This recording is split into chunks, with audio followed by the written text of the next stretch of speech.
All right, turning overseas now to Egypt, where Cairo is like a tinderbox again tonight. Thousands of supporters of Mohamed Morsi, the deposed president, took to the streets today. It quickly turned violent as demonstrators, furious at this week's army-led crackdown against them, clashed with police.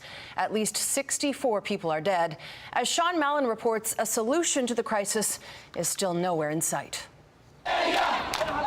The Muslim Brotherhood called it a day of rage, and so it was after Friday prayers. In the Cairo neighborhood of Nasser City, thousands poured into the streets not far from the spot where so many died on Wednesday.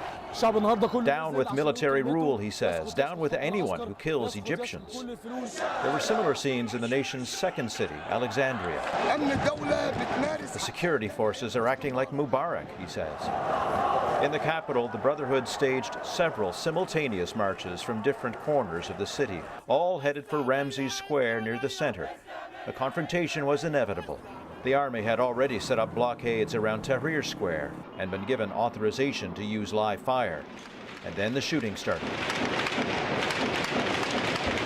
The marchers ran for cover. Some were seen climbing, even jumping off a bridge. Egyptian state TV gave prominence to video that appeared to show armed protesters firing back at police.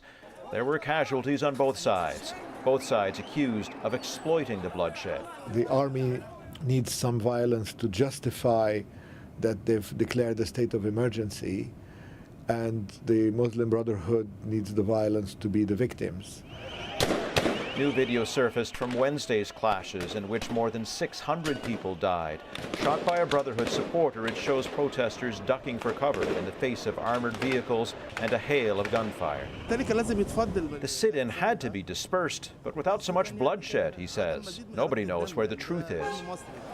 European foreign ministers will meet next week to talk about Egypt, with some threatening to cut off aid.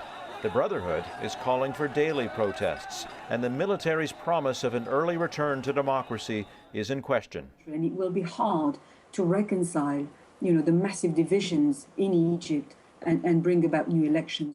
After dusk in Cairo, the rallies were called off, but fires lit the night sky.